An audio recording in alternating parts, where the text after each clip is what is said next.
live struggle legacy. It's a whole movement. I got you, big baby. I keep the struggle live struggle, live music. Pay attention to how we do it. And so my dog who never made it out.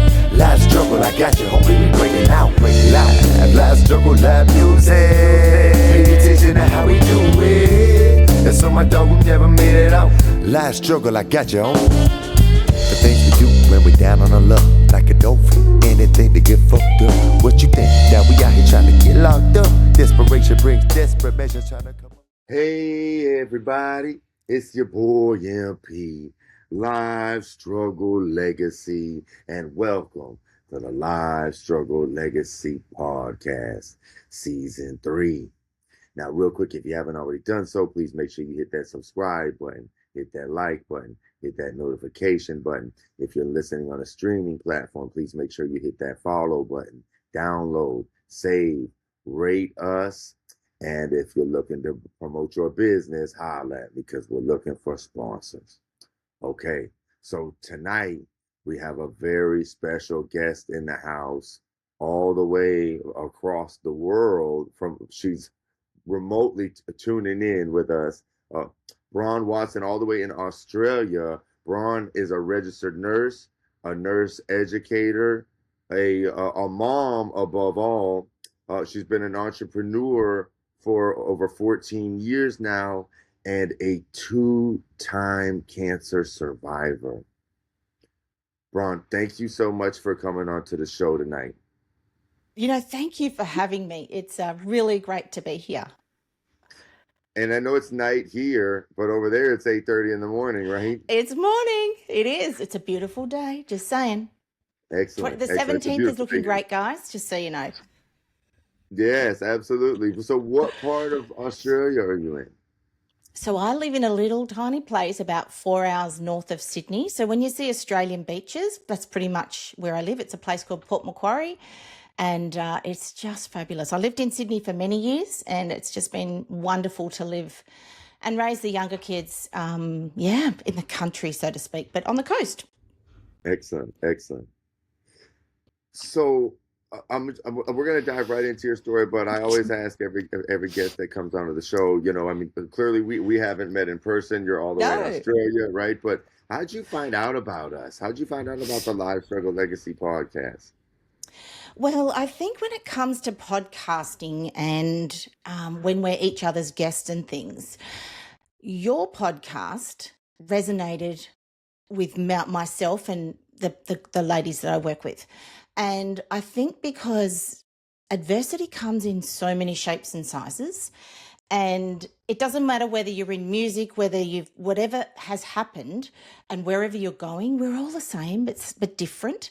And I think for me, that was the big one that I liked, in the fact that we've had such, and your guest as well, such dramatically different lives. But when it comes to adversity and we got to dig ourselves out of the shitty hole, it's the same shitty hole.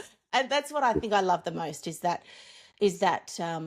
space where we are all there. Absolutely. And clearly you've been through your share of adversity. And, for this show, clearly many of my guests have been through their share. I've been through my share. Yeah. But at the end of the day, it's not about what happened. It's about what you do about what happened. Right. Yeah. And so, clearly you've done some really incredible things, despite the adversity in your life, which we'll get into. But Bron, tell us your story. This is Live Struggle Legacy. So tell us your live struggle. Let's get into, who is Bron Watson and how did you become her, so to speak?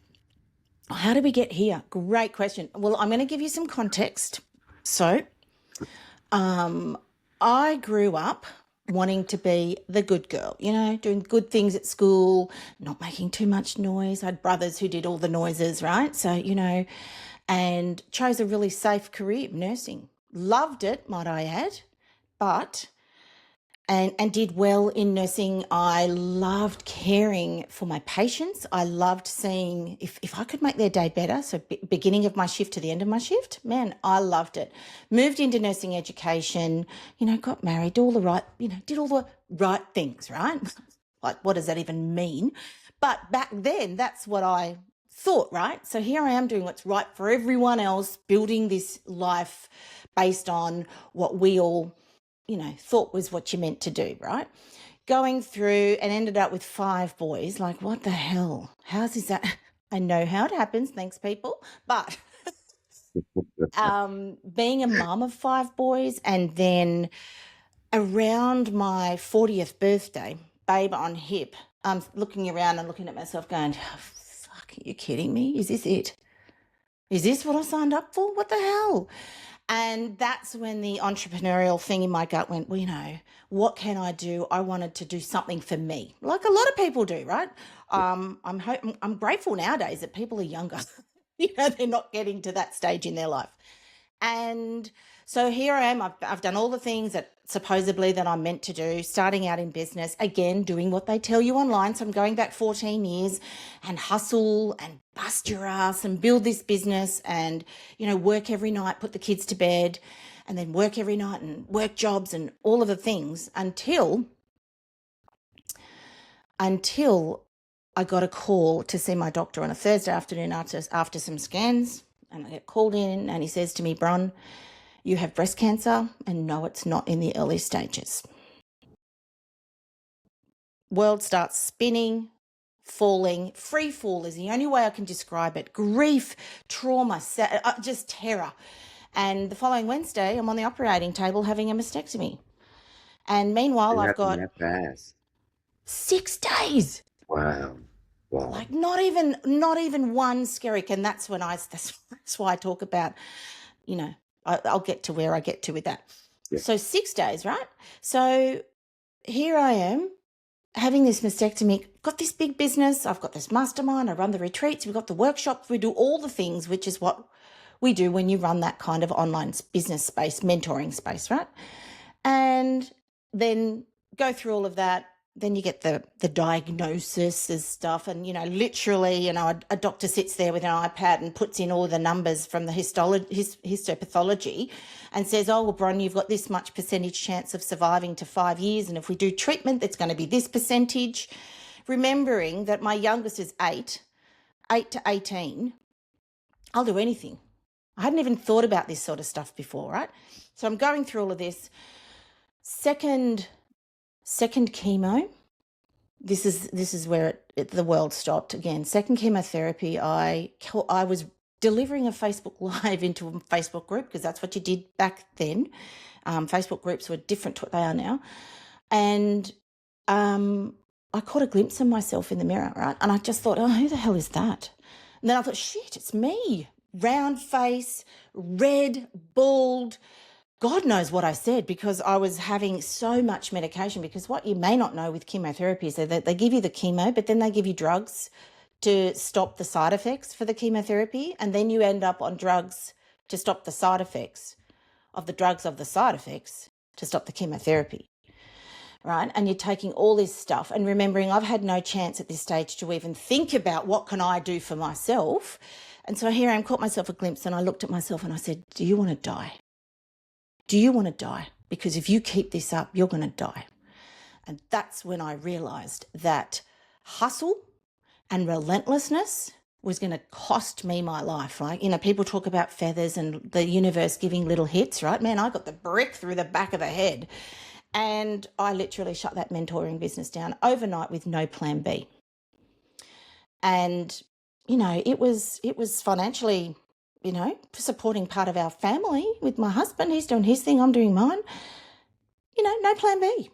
Like, what the hell? What was I thinking? But it was the best thing I ever did, but worst at the time, because when you're talking about adversity and refining and choosing what you do with the things that happen to you, to me, I focus on the next thing.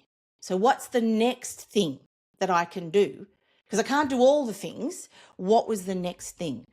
And at that time, all I had was running Facebook workshops, 4-hour social media workshops, because I'd worked throughout my experience and business. I've had this dual career. I've got this marketing career running simultaneously as my nursing career. I'd worked with a lady called Jennifer who had been a part of Barack Obama's second social media campaign. So she taught me a lot about social media. I had a lot of knowledge, obviously, with many years in marketing and corporate marketing and all the things. And so what can I do? So the next thing, so here I am on a Tuesday delivering these 4 hours workshops, having the chemo on a Wednesday, weekly chemo at this stage, so that the side effects would have worn off enough for me to be able to stand. I've got photos of myself, MP, and I just look at myself and I just go, oh, I can't believe you did that. But I had to financially. And yeah, did that, got out of the hole, dug it out. I called it the shit show. And then on the 23rd of February 2023, the bomb dropped, and that was with an incurable blood cancer. And that's what I call it. That's the shit show 2.0. Now that's the one that's really, really, really stopped me, because it wasn't just in the curative lane of, well, if I do these things, I'll be cured. I'd done a lot of work on myself. I'd done a lot of work in health, and, people go, oh, you're choosing that kind of treatment, are you? It's all treatment, guys. It's not alternative. It's just treatment. And that's where the Serenity Project came, because I was in search of serenity. Now, serenity, I've had conversations with numerous people go, oh, Bron, it's just such a passive word. It's like, no, it's not. Serenity comes from the prayer. From, if you've gone to any AA, NA, any of those meetings, they'll say the prayer, God, grant me serenity to accept what I cannot change, the courage to change the things I can, and the wisdom to know the difference. Insert whatever you believe, universe, source, whatever. Dennis, that's what I just jokingly, Dennis, give me some power here. And yeah, that's where it came. And that's where we've got to today. So it's that getting taken to, they talk rock bottom, with those sort of things. And, well, you don't know what you rock bottom till you're there, and then you get another rock bottom, as things happen. But I'm now way better equipped for those, I call them left-hand turns. So very long, convoluted story of how we got here. But that was it. And, being the good girl ain't the answer. It was like, who's Bron? And so now I know who Bron is. And I'm very proud to be Bron. And now I help people learn to be the CEO of themselves. And they have the committee. And who's on the committee when you're walking into whatever? In my case, it could be people walking into the cancer institutes around the world and going, you know what? What you have to say matters. Be an active participant. Don't be a passive bystander. Don't let situations take you. And I think that's what you talk about, Don't let the situation be the one who's got the power card. Pull it back. How are you going to handle it? Absolutely. So, Bron, just to make sure I'm following you correctly. So your breast cancer went into remission and you were going back for a follow-up, and this was a completely different, unrelated cancer? Was it in any way related to the other one, or this was something? And it was at the 5-year mark. So I'm not sure how the US work, but in Australia at the 5-year mark, that's when you're considered cured, and you get, I use the word booted from the system, but they would think, Bron, that is so disrespectful. But what I'm saying is that you're finishing those, so you're no longer seeing your oncologist, you might not see your surgeon, and you're moving from being in this, is it coming back? Not that I believe, look, if you've been through cancer, it's never ever leaves you. It doesn't define you, and you can have a rich and full life no matter what. I'm a living testament to that. So yes, I was at my 5-year mark going, blessed and released, Bron, off you go. Oh, and by the way, you've got a funny little thing here in your neutrophils. They're low, but I think we'll get a hematologist to have a look. He ordered some tests that he did not even in a million years think would come back. Gave me a phone call in the January of 2023, said, Bron, don't need to come back. Everything's fantastic. 4 days later, got a phone call, Bron. Those 2 markers that I said, don't worry about, they're bad. They're really bad. No symptoms, guys. No symptoms. And they told you initially that this was a terminal cancer. Well, they use the word incurable. If you go online, the word terminal doesn't sit well with me, right? I get a very heavy feeling. Absolutely. So I won't use the word in terminal. What I use the word, it's incurable, meaning that I was given a prognosis, just so you know. It was a single digit, but I should never have been given that number. I didn't ask for it. I did not ask for that number. And it was literally given to me like, oh, Bron, would you like a cup of tea? Oh, and by the way, you're going to have this many years on this earth. Mother of 5, right? Not cool. And so technology has changed so much in hematology. And I've got 2 beautiful hematologists. One's a professor in Melbourne. She's on the front end of trials and the future of where it's going. And she now says to me, Bron, with the technology, that, what does she say? Operational management is the way she words it. And I absolutely hold on to that. So I don't focus on the end. I don't focus on the number. I can't unhear it. I should never have been given it, but I don't focus on it. I focus on what I have, not what I don't have. Absolutely. Because if I did that, I'd be down on the floor, misery guts. Been there, I was there. I call it like the vortex of fear. I'm in that thing. And I was swimming around in this vortex of fear, but I've got myself out and I now walk around the top of it. Some days I fall in, some days I don't. I think that's a beautiful perspective to keep, and perspective does shape reality. And that's beautiful advice for anybody watching this that could be going through something. Rather than wallow in whatever it is you're going through, you focus on the desirable outcome. You focus on the things that you have that are going good, the things that are keeping you feel good rather than feel bad. But I do want to ask you, you talked about doing what you said were alternative, or was that were you going through holistic treatments? Interestingly enough, you find this very interesting. When I first was diagnosed, I went to see a actual centre about what I could do.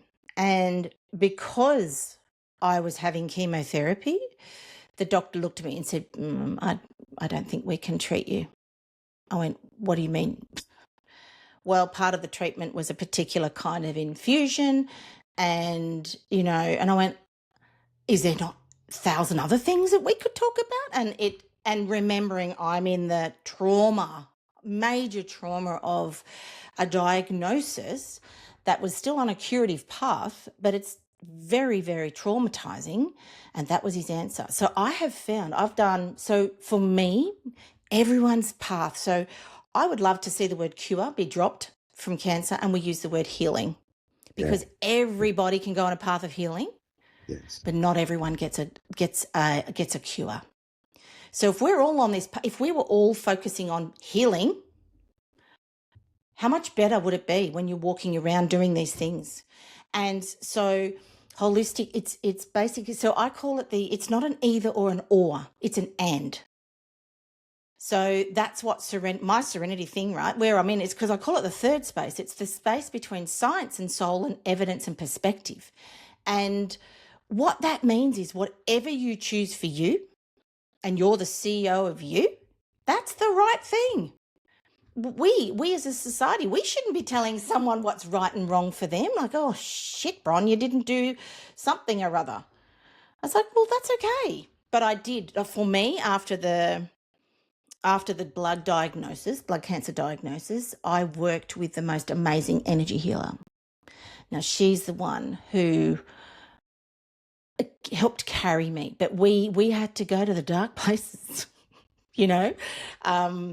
It's looking at your own mortality, but it's looking at how you've shown up, the multi-generational trauma that comes through. And that's where, when we talk legacy, what I'm wanting is the opposite to multi-generational trauma. I'm wanting multi-generational legacies of all the cool stuff that we can do for ourselves, irrespective of whatever adversity has come. It comes in all shapes and sizes, as well as you know. Absolutely. And sometimes we have to visit those dark We places do. and look them right in the face Yes. rather than pretend like they don't exist. You know, it's like, Yes. It's not fun. But yeah. Yeah. but I in had a that stem cell. process, we Yeah. find that space. You said you had a phrase you just used, and I want to revisit that because it was pretty powerful. You said the space between Science and you, soul. Is the that the one? space between science and soul. Evidence and perspective. Now, the reason why I use perspective is I've worked in the industry for 30 years. Look, MP, I cannot tell you how many people I have stood by the bedside while a doctor's dropped the bombshell. And I never gave it a thought. I knew that they'd be toddling off down to the cancer institutes or whatever treatment was coming next for them. And it's not that I didn't care. I cared deeply, but I didn't think. Now that I've been in the bed and now I've been the person in the bed, that's the perspective. So if you're looking at a lot of people online who, I've got stage 4 cancer, and it's all about perception, their perception for themselves, which is absolutely fabulous for them. I'm going that one step further. I'm going perspective. I'm going evidence. I'm going soul. I'm going everything that makes up a human being. So when you walk into a cancer institute, or if you have a diagnosis of any kind, here's your treatment plan, Bron. Oh, and by the way, here's your roadmap. And that's where this whole thing came from. And, someone asked me, Bron, well, what makes you unique in this space? It's like, well, one, I've worked in it. Two, I run my own business. So from an entrepreneurial marketing business, and when you've worked in it and now you've lived it, and not just a curative lane, an incurable lane as well, they say, Bron, you're pretty rare. And I went, well, that's not a compliment. But I'm absolutely fantastic in my space. So I'm making this the best for me.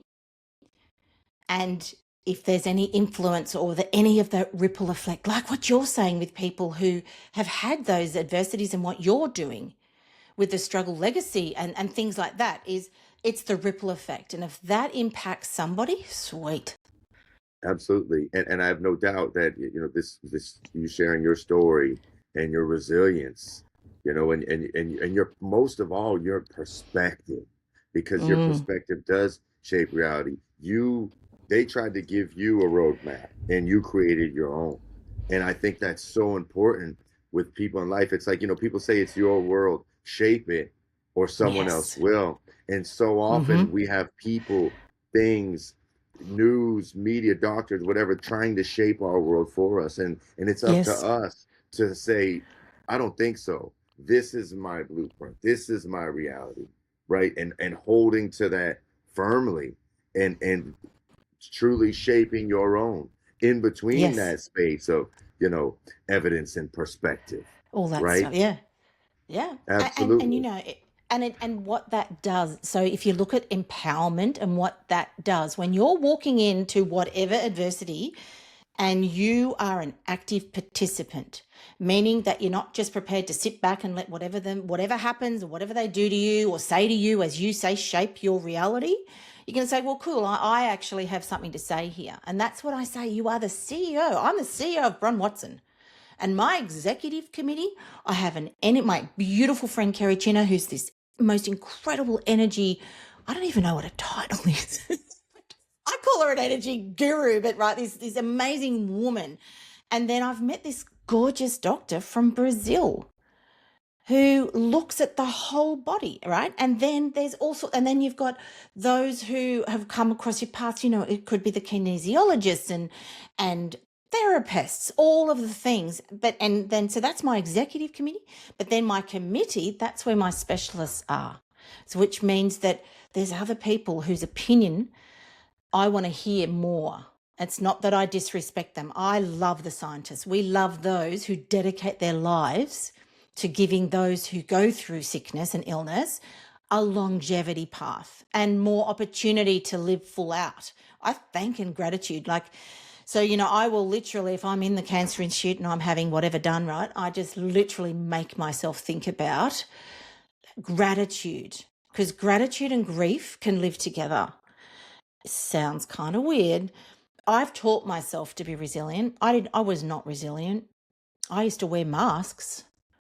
People would say to me, "Oh, Bron, you're so strong." And I'd go, "Yes, you don't know how strong you are until you have no choice." It's still on my Facebook page. I haven't changed it for years. And that's the truth. The difference now, though, is that I'm strong for me, but and I still work hard on removing masks of being the tough one and the one who cares for everyone else. It's called vulnerability. And now if I want to cry, I cry. You got to feel the emotions, people. You got to feel those emotions and let them pass through you, not live in you. That resonates with me deeply, Bron, because I recently lost my mother. I lost I'm my so mother. sorry. Thank you. I mean, I am too, but you know what?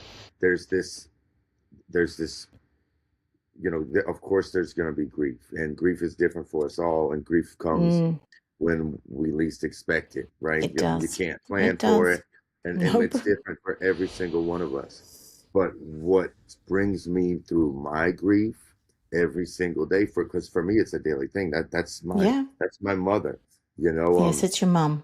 I mean, the gentleman that helps me produce the podcast and that hosts the space where I record in person, he lost his mother about a year before, I think a few years before I lost mine. But he tells me he's something like a mentor to me. He's helped me out a lot. But he says there's only two types of people in the world in this perspective. He says those who have their mother and those who don't. You know, and so you don't know what it's like to be that other person until you actually experience that.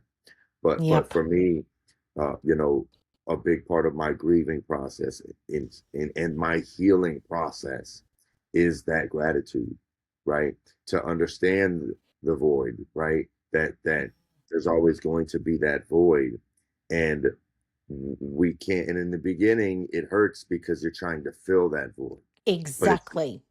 Don't fill it. It's impossible. You can't fill that void. Yeah. That's not the void of a mother, right? Nope. But you can honor that void. And the way that I honor that void is through gratitude, knowing that the reason that I'm feeling this pain, right, is to know that I had, an equal and opposite love, right, in her presence, and in doing so, feeling her presence all the time. Always. Right? Yeah, So I lost my mum 4 years ago, so I completely relate. And, my mum did the best she could with what she had. I spent a lot of years blaming my mum for shit, and it wasn't my mum's fault. She did the best she could. My dad's done the best they could with what they had. So therefore, I'm going to do the best I can for what I have.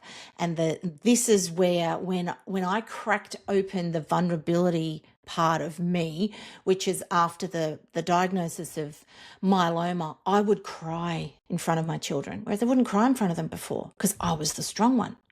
And I always used to say to them, "Oh, look, if mum's upset, you got something to worry about." So I would be this masked, almost like a soldier. Like, it was ridiculous, but that's what I felt for me was the right thing to do. Whereas now, no, the F-bomb gets dropped as much as I friggin' feel like it. They go, "Oh, Mum, you're so..." No. I'm now being more authentic and real for me. Yeah. And I thank every day. I talk about my mum all the time. The beautiful gifts she gave me and still are alive in me. To me, that's legacy. All right. Absolutely. And she didn't know that she was doing that, but I realized that for me. So that's where I feel learning that grief and gratitude can coexist, especially when you're told a life-limiting illness or disease, and how to handle that. You can't handle it in the first stage, right? Trauma. But what I do now is that feel the feels, right? If whatever emotion's happening, feel it and then name it. When you name it, there's evidence to prove this. When you name it, it's like you're pushing it back just a little bit. So it's not like this. Because when you get a diagnosis, right, smack in your face, and you can't see anything. And then when you name it, can you hear me all right? Yeah, I can hear you perfectly. Oh, good. Sorry, I thought it dropped out. Yeah, good, great. So when you name it, right, it allows that space, and then it makes more sense. And then we control the controllables. Say that again. You got me now? I lost you just. Yeah, I got you now. Yeah. Say that thing that you were just. I'll start again, right? So when you have emotions of any kind of emotions, right? I now call them, we want to name that. You got to name it. So when it hits you, give it a name. And it's psychologically, when you name it, it creates a space. Because as I was just saying, when you are given with something big, right, it's literally like this, right? So you can't see, literally, I don't know if you can see that, but you can't see anything because it's so acute and so like it's traumatic, very big trauma, right? But when You you can't are see able to past push, it. no, you can't. But that's okay because that's normal. But then when the days come, like I remember when after my mum passed, I would work on the days of, well, Bron, you only cried 10 times today instead of 12. Well done, you. And so, and it's not that I counted them, okay? Let's just clarify that. It was my way of going and healing because it's not a, well, Bron, you've got to go through the grief cycle and it's going to take 12 months. Well, that's a load of horse shit. How long? You don't know how long it's going to take, but you don't, that's Yeah. the thing. We don't worry about how long it's going to take. We just worry about now and the next thing. So back to my space thing, right? Get the space. And then we look at, well, we want to control the controllables. What is in my space? And literally think about it. I pause, I reflect, and then I respond. And I might have to rinse and repeat that 20, 30 times until it finally Oh, sinks in. 100%. Like Bron's not a dumbass, but sometimes. So it means that you want to feel it. So I've got people say to me, oh, do you have bad days? Of course I have bad days. This is how I manage the bad days. I take it one moment at a time, and I call them Serenity Now moments because it's not sitting there and meditating and singing Kumbaya and put lollipops and rainbows. It's not that. You can have serenity in an absolute shitstorm, and it's because it's the moment. But I've been through all the programs, AA, NA, all that. I did an 18-month residential program. I did, 8 years in federal prison. And every time I was in one of those moments where I had no control, that serenity prayer was everything. And I'm thinking about it right now because the first time I saw the serenity prayer, and I just made this connection now, I just lost a friend to cancer, a really close friend that wasn't much older than me. And, Wow. my son, it hit my son really hard. It was my son. I have a lot of friends that cut hair, and my son hated to get his hair cut. And I had this one Wow. friend that cut his hair. All my friends have cut his hair, but this one particular friend my son loved, and he didn't want anyone else to cut his hair. And he only cut his hair one time. My son only met this guy one time. And he's the only person he ever asked for. And the interesting thing is, only having met him once, my son. So I'm not a religious person, but I'm spiritual, and I don't force anything on my son. Same. I allow him to do it himself. But he likes to pray, and he always wants to pray with me and say the blessing. And one day, just out of nowhere, he randomly said, Daddy, I want to say a prayer for AP tonight. Right. This is before he Oh, passed away. right. But in his home, in his living room, when I used to get my hair cut, over 20 years ago, before I went through all my things and went away for a long time, I remember seeing it on his wall, and I didn't remember hearing it, but it didn't resonate. It was just like, No. me being not a real religious person, I was like, I always felt like everything was, dogma or propaganda. I'm, kind of that kind of guy. But but but like later on in life, I remembered that, and like what you said, you could change that. You could be an atheist and benefit from the serenity prayer. 100%. You just change the name, and it's about, okay, give me the serenity to accept the things I cannot change. Right? You could be talking to yourself, grant me the serenity to accept the things Yeah, I Bron, cannot change. grant me serenity. Absolutely. Exactly. They nailed it, right? It's nearly 100 years ago. And I was going through some pretty serious stuff with one of my boys, which is how I came across it, and codependence and all the stuff and the things. And it's just when you get to, in my world, when there was like nothing left, I had no energy. I couldn't talk to people because what am I going to say? I couldn't articulate when you're given a prognosis you didn't ask for. It's very difficult to have a conversation. So it was a tough time, and I literally sat out the back of my house for 6 weeks crying through this whole diagnosis stage, because I live in the country, it took 6 weeks for it to come to fruition. I'd started Googling. Oh my God, that's where the terminal came in, right? I'm thinking I didn't have the right answers, but I was looking for answers, and that's half the problem, right? It's because you're looking for stuff. People read scientific magazines and articles. Don't do it. You're not a scientist. Find someone who is. Get them to explain it to you, and I'd been in this space. So I think when that's all I had left, it was me and just finding something. And that something for me became the serenity. And that's when this guy the other day said to me, oh, Bron, this is such a passive word. And I'm like, no, you've missed, because he's not ready to hear it. Because this is not ready. It's not for people who haven't had adversity. This is for people who've actually had a shitstorm go down. Exactly. And when you're going, yeah, great, this all got left. And that's when you know that there's there's things that are bigger than us.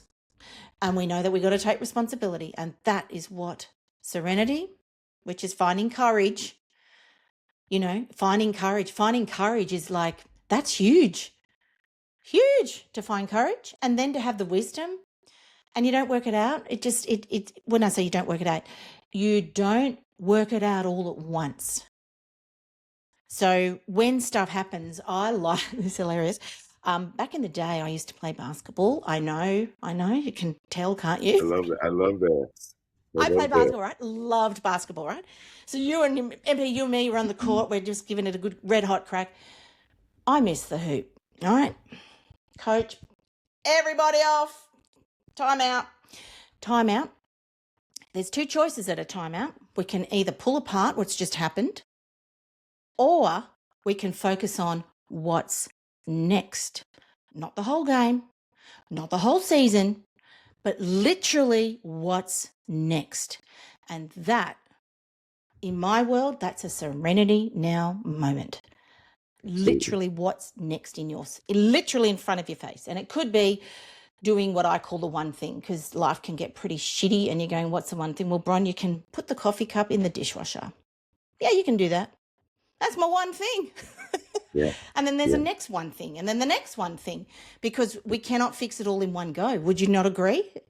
Absolutely. And I think a big part of learning to focus on the one thing is gratitude, because it's all we really have is right here, right now. That's the only thing that exists. Everything else is an illusion of the mind. So when you're getting a prognosis, a diagnosis, or whatever, that's not here nor there, right? So it's like, what's here? What's the next thing now, right? Yeah. And if that's putting the coffee cup in the dishwasher or pouring the cup of coffee, it's so important to be grateful for that. Right? Yes. Because that's what's going on right now. That's the next thing. That is the next thing, right? And staying there. So it's like it's going to be woo-woo, but we are consciously aware of being present. And that's where we can learn that. You can learn that. Like, I don't know how many times I've walked into a cancer institute now. It'd have to be 50, right? Because I go all the time.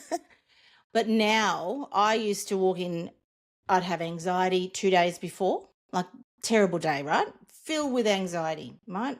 Mind games going on all over the place. Beating myself up, patching myself up. Beating myself up, patching myself up. Whereas now, I think for the last probably 3 months, maybe more, I am in such a prepared presence that I walk in with zero anxiety. I don't know what's going to happen through the double doors, but I am so prepared in my presence that no matter what. So I'll give you context around that. For the last 5 months, one of the cancer markers has been slowly rising every time I go, just slowly rising. And I have conversations because that's what happens. They put you into remission and then they wait. And then we wait for the bloods to get to a certain point, and then they put you back into active treatment of some horrendous nature. And so here we are, I'm watching this thing. So I've been having a lot of mind games over the last 5 months. And imagine, it's tough because you're about to, when you run a business, when you got a community, you got the kids, you got the family, and you're thinking, okay, cool, got to get myself ready for this.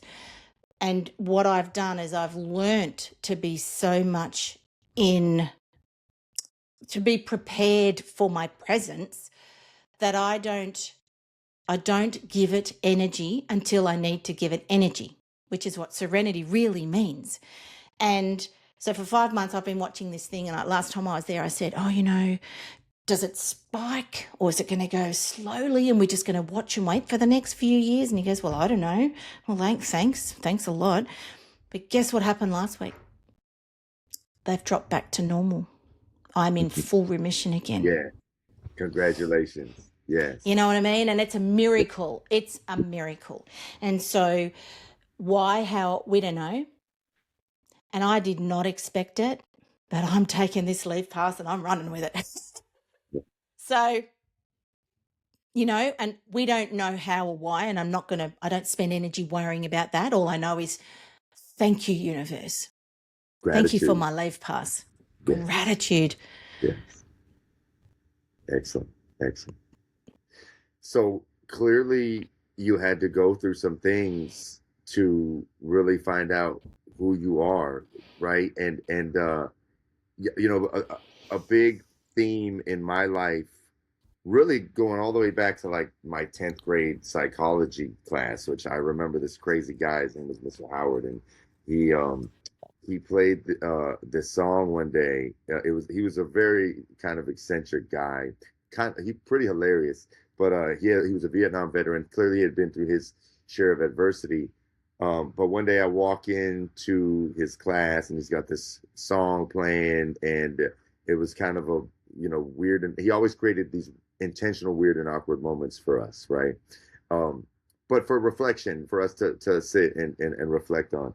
And this particular song was Gladys Knight and the Pips. It's an old school soul band. I'm not sure if you're familiar with it, but the name of the song is Need to Be, right? And the song is right, and the song is about how we all have this need to be, right? And in satisfying this need to be, we start to put on all these different masks, right? And I know to a certain extent, we're always going to have to do that because we're different people to different people. You're going to be a different person for your boys than you are for, the people that you're coaching through nursing school, right? Or through your patients, right? So to a certain extent, we have to. But I think the magic happens when we truly, because we're constantly satisfying this need to be by trying to be all these different people to all these different people. And it's not until we learn to take off that mask and to truly love and appreciate what's behind that mask. Yeah. Even if it's not the most flattering parts, but to fall in love with all of it. Like you said, when you went with your energy healer, you had to look at some things that were really uncomfortable. But it's learning to understand that these are parts of who you are, who we are, right? And learning to embrace all of that. That's when we can truly satisfy that need to be, and we don't need to wear all these different masks anymore. Exactly. And it sounds like you had to go through these things in order to take off that mask and say, this is who I am, and I love who I am, right? Absolutely. And, remember, I'd put on the mask of being the good little girl from a very young age because that's what, I thought I needed to be. So, with the work with Kerry, it's like the best way to describe it is, like imagine I'm a puzzle and I got missing pieces in my puzzle. And we would just look just through conversation and find a missing piece. And then would do work around it. And speaking my truth was one of them with my family. And I never, ever thought I would have the courage to speak my truth about my feelings of my family. And I come from a divorced family and, a lot of complexities and lots of things within there. And I spoke my truth to a very close family member, must be 2 years ago now, 18 months ago. And when I spoke my truth, this is where expectation comes to play. It's a little, haunting place, right? I spoke my truth and this person didn't even acknowledge what I said. So my husband was there and he looked across and said, oh, did you just hear what Bron said? And this person said, yeah. And in that moment, I had a choice. I didn't realize it at the time. I had a choice. I could either go victim. Oh, see, I told you. I knew it. I knew this is how I've lived for the last 50 odd years. I knew it. Versus, Bron, you are amazing. You just took courage when you never thought you would to speak your truth. So when we remove the expectation of whatever's going on and just own it, I walked away healed. Slap, in went the piece of puzzle. And that was a big piece of puzzle, let me assure you. And it's just the best way I can describe that. And it didn't happen overnight. So when I talk about this sort of stuff, and it doesn't matter, for cancer, we're talking about healing. So at Serenity Project, I talked about healing, right? So imagine you get your phone out and you put the destination in your GPS on your map to the destination of healing.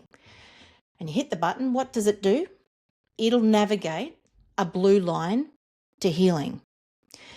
And sometimes as you're driving along, we've just been to Japan and, driving along and it's like, oh my gosh, you can't even read, so therefore we rely so heavily on that GPS, that map on our phone, that app. And sometimes you get kicked off because it's a roadblock or whatever, and you get kicked off. In my world, I call them left-hand turns. But when you get kicked off, what does the map do? It always recalibrates back to where you want to go. So you need a blue line, people. And what I'm talking about is a blue line. It's not a destination. Serenity is not a destination. It's a way of being. And when you liken it to go, I don't know how the hell I'm getting to healing. I don't even know what healing means. Like, what the hell does that mean? Well, it's whatever place, whatever you want to call it. It could be success. It could be abundant. It could be wherever you're going. For me, it's healing, right? And it doesn't matter how you get there. But the other thing is you're not trying to control how you get there, So we love music in our house too, right? Husband was in a band. My grandfather, his father was in a band for many years, and now my son, he plays drums, and now he's picked up the guitar and he's playing away. It's part of their healing. It actually gives them peace. It gives them a way of, that feeling, that soulful feeling. So that's on their path of healing. It's insert your word. Okay, so not everyone has a cancer diagnosis or something so foul. But it's believing, and I have a saying, I know I will, I just don't know how. And you stop there. You don't try to, this is what we do as humans, we want to map it all out and we're going to create it, especially in the entrepreneurial space, right? So my business plan, guess what? The whole thing, I'm visual, the whole thing in the middle says healing. And all the things around it, is that going to be part of your healing plan, Bron? No, great, cool. Thank you, goodbye. Not doing that anymore. It's as simple as that. Brutal. I can relate to. We both come from completely different worlds. We do. That's why I said I wanted to connect with you. That's why. We're literally on the other side of the world, literally, right? But here's what's just amazing. Like, I believe in synchronicity. I don't believe in coincidences. I'm a very spiritual person, and the thing is, it's like, you had to go through all these things in order to become who you are, and you had to reach a point where you could no longer do what was not working, what didn't feel real. You got tired of wearing those masks, right? And I can relate to that deeply because I had been feeling uncomfortable for a really long time, but in me losing my mom, I can no longer be where I'm not seen. I can no longer be where I'm not valued, where I'm not appreciated.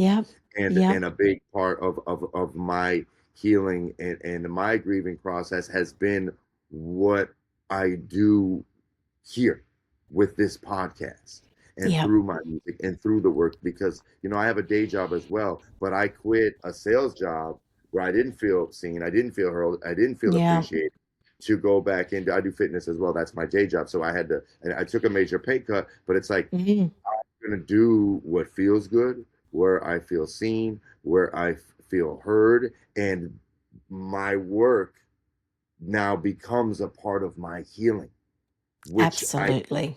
I can clearly see you turned your healing into your business.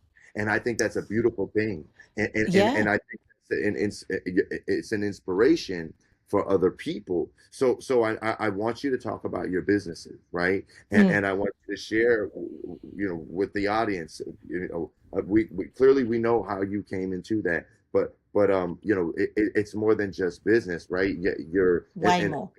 well, the best salesmen in the world are not all about the KPIs, the numbers, and everything. The best salesmen in the world help the most people, right? And it's in helping the most people that you learn to help yourself, right? If you can help people get what they want or what they need, sometimes they don't even know what they want, right? They don't know You what help they need. them get Yeah. what they need, you're going to get what you need, and I Yep. think you clearly understand that. So I so do. you know, and you're helping people, and I appreciate that so much. So tell us about your businesses and how people can connect with you, how they can get involved, how you could potentially help them. Okay. So after the evolution to go through the business used to be called Bron Watson, and then I rebranded that to the social coach. So we became basically helping businesses coach them through how to, and it's called a work with you program. So we were working with businesses to show up online, right? To be real, especially as you can imagine, organic social media. You're going to wonder, how's it all fit now? Well, it still fits. So with that, and then of course, now that AI's come through, and um, I actually build an agent. So I've got a system. It's called the Bron & Co method. I'm up to 5.0 because we evolve, and now we're up to utilizing what's out there, especially because there's a lot of industries that are going to be affected. Marketing is being affected. There's just, you don't do the research. There's so many businesses being affected, but we've got to embrace what's there. So the social coach, as it stands, what I was doing, I'm letting go of a lot of that. And that's part of the healing, right? So I've got a few clients that I've kept who have a long-standing relationship and who we work so beautifully together, and I love that. But my main focus now is what I call the Serenity Project. So it's literally just, I'm building community. For me to be able to speak to the people who make decisions and funding on remembering, here's your treatment plan, Bron, but by the way, here's your roadmap. I want to be a part of bringing together the experts and building a roadmap. I'm just one of many. It's way bigger than me, but for me, think Shark Tank. You need a tribe. So I'm building a tribe. So I'm literally just go to serenityproject.com.au. It's just sign up for a newsletter. I give a lot of free stuff away because I'm building a community, and a community that becomes a tribe. And there'll be a community that's paid coming. It opens in June, but that's not what I'm here for. I'm all about the collaborations. And I think that that's the important thing here, is that if you know someone who's going and living what I call through cancer, because it never ends, even though you mightn't have had it for 20 years, it's still in the back of your mind. You're living through it. We want to connect the dots and bring people together. So that's where I'm using my skill set of being able to, and it's because someone said, oh, well, why on earth would you build it as a business? It's not really that important. It's like, well, you don't understand. It's not a business. We're building a movement. I can't do it on my own. I've got psychologists. I've got osteopaths. I've got rehab counselors, people who it's way bigger than me. But I'm just the one saying, guys, we need to change that. We got to change this up. We got to look after our people better. We really need to look after our people better. I mean, they'll go find stuff, but they might find it from someone who only has perception, and what they do might not be right for you. You don't know that yet, So that's where I'm at. Excellent. Excellent. Well, thank you so much for what you do. Now, clearly, what you're doing, you can help people abroad, right? Because we're in St. Oh, Petersburg, Florida. We're on the other side of the world, and so, how can anyone that may be going through something similar and may want to tap in to the Serenity Project, like, how can they find you? How can they connect? And anyone that is, potentially could use some business coaching as well, because you have two businesses, right? Like, so So tell us where we can find you Uh, if we want to connect. I think the best place, I think where everyone go to LinkedIn, Facebook, Insta, go to the website, serenityproject.com.au. There's a contact page there. There's a newsletter. That's really, I'm happy to answer any question. On our website, we have this ability where you can leave a message. You don't have to type if you don't want to. I personally answer every single one. And I've got a huge connection, a huge network in the US. So you know what I mean? We're everywhere because guess what? These adversities, they're indiscriminate. They don't care where you live. Well, I think you understand what I'm about to say better than most people, but I want to, I want to say something to the audience real quick because I've had some criticism from people. They say live struggle legacy. Like, why are you celebrating? Why are you celebrating struggle? Why are you celebrating adversity? Mm, And so for anyone that might be thinking that, I just want to say, that's not what we do. What mm, we celebrate is the silver lining in between. We celebrate that the truth that people find through the adversity, the authenticity, right? And the resilience that they find when they make it through the adversity and they keep pushing through when they find the next thing, right, that pulls them out of the adversity, right? So the goal is to inspire. But I want to thank you, Bron, because you came onto this platform to share your truth. And really and truly, the reason that I created this platform was for people like yourself, people that have a story, that need to be seen, need to be heard. And so I've created a safe space for people such as yourself to be able to share your story and to share that story with like-minded people, to find a tribe, so to speak, that yeah. understands and appreciates and values the message that you have and the truth that you stand in. So thank you so much for coming on to the show here tonight, here this morning, there. Right. I just want to thank you for that. And in closing, I just want to make sure that you get your message out to the audience, any specific message that you have. And ultimately, this is Live Struggle Legacy. So what does a legacy mean to you, bro? Well, first things first, I want to say something that I say to myself often, which is be where your feet are. When something's happening or you've got some emotions, right, just be where your feet are. If you need to, look down at your damn feet and literally bring yourself, people say, oh, ground yourself. No, I don't want to say ground, just be where your feet are. It's that simple. Think that, because that's something that you can do for yourself no matter what is going on. And now to your question about legacy, I've had a good think about this, because when it comes to, I speak my truth for me. If it resonates with people, that's great. And if it doesn't, it's still great. My legacy for me is that if I have lived my life full out and then I'm like, oh, phew, what a ride. That to me is legacy, because it means that there's going to be someone somewhere who's going to go, you know what? I can live full out too, no matter what is going on. So, and that's not about money. It's not about success. It's not about any of those things, because it's a matter of me living the legacy. You want to live it before you've gone, people. So that's, to me, it's a living legacy. And if that's what I can do for me and the ripple effects, that's just an added bonus. And I've already Absolutely. seen it in my kids already. So, Absolutely. I appreciate that so much. I appreciate your message. I appreciate your perspective. I appreciate you, Bron. So Oh, thank you so thank much. you. Thank you so No, much for thanks. coming on to the show.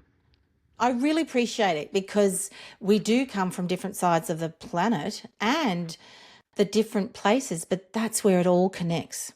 I can tell you Absolutely. now, there's no incident, there's no accident. That's my No, belief. in that space in between. Yes, that's right. Thank you so much, Bron. Thank you. Bron Watson, y'all, with the Serenity Project, correct? And Yes. And they can find you at the serenityproject.com. .au. I'm sorry, .com.au. Yeah, that's okay. serenityproject.com.au, like Australia. Yep. Thank That's you the so one. much.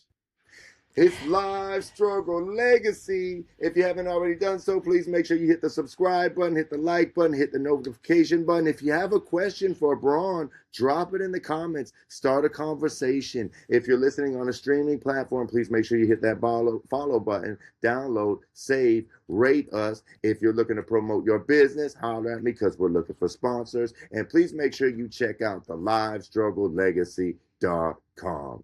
It's Live Struggle Legacy. We build a pyramid. At Autism Acceptance All-Stars, it's more than awareness, it's action. When you sign up at the AAAS.org, you join a movement for acceptance, inclusion, and real impact. Don't miss our Memories Delivered program. We bring professional photographers right to the homes of autism families, capturing genuine moments in the comfort of their own space. Becoming an All-Star is free, but the difference you make is priceless. Visit the AAAS.org today. Be seen, be heard, be an all-star. If you'd like to promote your business on the show, please DM us for sponsorship opportunities. Thanks for tuning in. We out. Live Struggle Legacy. It's a whole movement.